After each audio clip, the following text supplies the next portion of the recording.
بسم اللہ الرحمن الرحیم۔ السلام علیکم، کیسے ہیں آپ لوگ؟ آج میں ایک بہت ہی امپورٹنٹ اور بہت ہی عزیز جرنلسٹ، رائٹر، انٹلیکچوئل اور ان کی ایک کتاب کے بارے میں بات کرنا چاہتا ہوں۔ اب ظاہر ہے کہ سوال ہے کہ میں کیوں ان کے بارے میں بات کرنا چاہتا ہوں، ان کے بارے میں کیا اسپیشل ہے۔ تو میں آپ کو ایک چھوٹا سا بیک گراؤنڈ، ایک کانٹیکسٹ دیتا ہوں۔ تو ڈیوڈ لن کی بڑی مشہور فلم آئی تھی دا لارنس آف عربیہ، اور جب میں نے اس فلم کو دیکھی تھی I was awestruck and I was thinking that what a great man this guy is, you know. لیکن جب بعد میں نے آٹومن ہسٹری کے بارے میں تھوڑا علم حاصل کیا، پھر اس کا کیا رول تھا اس کو توڑنے میں اور اس کے کیا نتائج سامنے آئے، تو exactly I don't think he's a hero for us. Now think of a similar personality. ایک آسٹریا میں ایک سمجھے پریسٹ کی فیملی میں، جوئش پریسٹہڈ والی فیملی میں ایک بچے کا جنم ہوتا ہے، اور وہ بچپن سے ہی بڑا شوق ہے اس کو پڑھنے لکھنے کا۔ نیوز پیپر کے لیے وہ کام کرنے کے لیے وہ مڈل ایسٹ چلا جاتا ہے، اور وہاں پورے عرب کنٹریز کو اس وقت اس میں سفر کرتا ہے، اور پھر سعودی عرب کے بادشاہ فاؤنڈر ابن سعود سے اس کی دوستی ہوتی ہے، اور اس کے لیے پھر وہ ایک مشن بھی چلاتا ہے، اور پھر جو ہے وہ اسلام قبول کرتا ہے فرام جوڈائزم۔ ان کی ملاقات علامہ اقبال سے ہوتی ہے انڈیا میں جب وہ آتے ہیں، اور پھر جو پاکستان کا پروجیکٹ تھا اس سے وہ جڑتے ہیں، اور ultimately he becomes Pakistan's representative to the UN۔ اگر آپ اس جرنی کو دیکھیں تو it is so fascinating, right?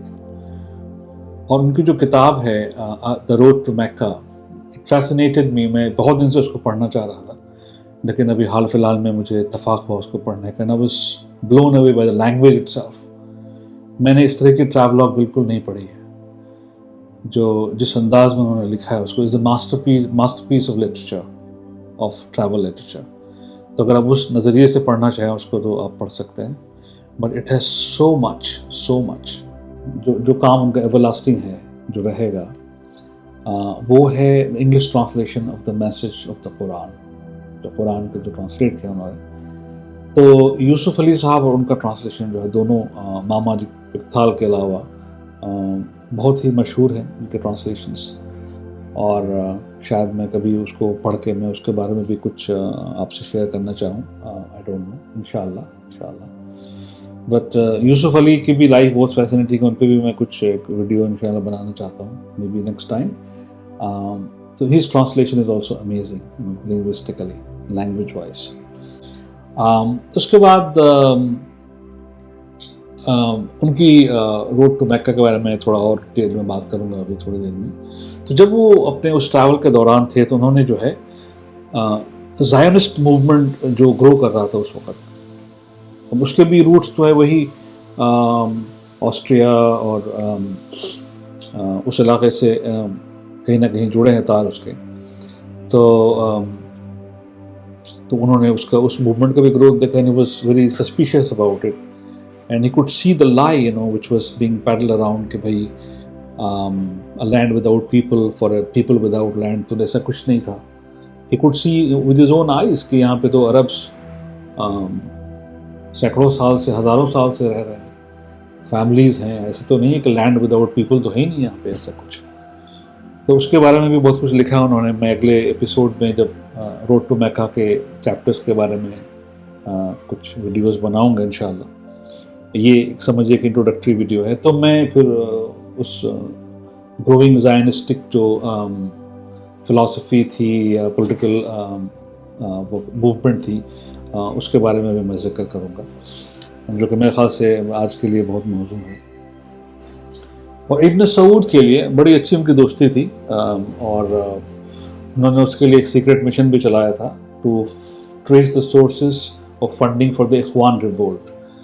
اور روڈ ٹو میکہ میں ٹورڈس دا اینڈ ایک اسٹوری بھی ہے جب وہ مغرب میں جاتے ہیں، جس میں کہ عمر مختار کا کیریکٹر کا بھی ذکر آتا ہے، جس پہ کہ فلم بھی بنی ہے۔ تو وہ بھی ایک فیسنیٹنگ چیپٹر ہے تو جب وہ چیپٹر میں پڑھ رہا تھا تو مجھے ایسا لگ رہا تھا کہ میں کوئی فلم دیکھ رہا ہوں. اگر یہ ہالی ووڈ والے ہوتے کوئی تو اس پہ فلم بھی شاید بنا دیتے اس پرٹیکولر ایپیسوڈ پہ. It is so much there so much action in that. So Lawrence of Arabia, David Lean اور یہ ان کی اسٹوری مجھے بہت ہی فیسنیٹنگ لگتی ہے. somebody should make a film on this.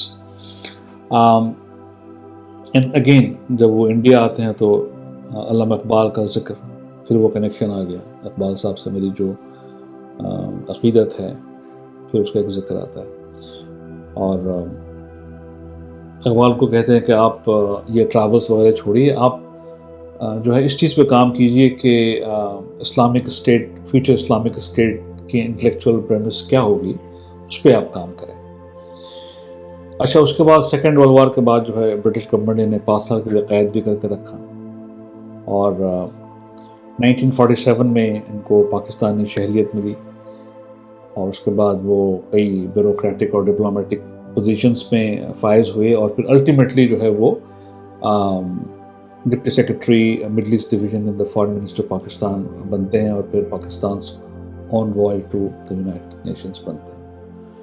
اور ان کی کتاب اب روڈ ٹو میکہ پہ آتے ہیں, اس کی تمہید میں انٹروڈکشن میں انہوں نے لکھا ہے کہ جب وہ یونائٹڈ نیشنز میں جاتے تھے تو ظاہر ہے کہ یوروپین تھے وہ, from his looks, his language, every thing, he was totally European. تو لیکن جب وہ پاکستان کو پریزنٹ کرتے تھے یو این میں, تو لوگ پوچھتے تھے ان کو کہ آپ مطلب یہ کیسے, آپ کیسے پاکستان کے ریپرزینٹیو بن گئے, آپ تو جوئش بیک گراؤنڈ ہے اور آپ یوروپین ہیں ماشاء اللہ. تو پھر وہ اپنی کہانی سناتے تھے. تو اس کہانی کو کہ کیسے وہ اسلام کی طرف آئے اور کیوں پاکستان کے وہ ریپرزینٹیو بنے, اس کے لیے انہوں نے ایک پوری کتاب لکھی, روڈ ٹو میکہ, جو ان کی میموآ ہے یا ٹریولاگ کی شکل میں. ان کی کتاب بہت فیسنیٹنگ ہے. میں آپ سے درخواست کروں گا اگر آپ نے نہیں پڑھی ہے تو آپ ضرور پڑھیں. آئی ڈونٹ نو کہ اس کا اردو میں ترجمہ ہے یا نہیں, انگریزی میں تو بہت ملتی ہے یہ. آپ ایور گرین کلاسک ہے, آپ امیزون پہ یا کہیں بھی آپ کو مل جائے گی, آپ اس کو ایک بار ضرور پڑھیں, آپ کو بہت مزہ آئے گا. اس thrilling is full of his insights into life in Arabia, Muslims, Islam, philosophy, and then because he's coming from a Jewish background, right? So he could also see, how Islam is different from Judaism, Christianity, یا Western societies اور Arabian societies یا Muslim societies میں کیا فرق ہیں. تو بہت ہی گہرے انسائٹس اس میں موجود ہیں اس کتاب میں. تو آگے کے ایپیسوڈز میں انشاءاللہ میں کچھ تھیمز کو اٹھا کے میں اس پہ بات کروں گا اور آپ سے شیئر کروں گا. انشاءاللہ آپ کو پسند آئے گا.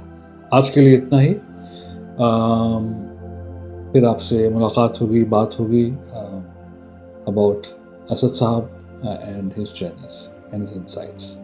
اپنا خیال رکھیں, مجھے اپنے دعاؤں میں یاد رکھیں. اللہ حافظ.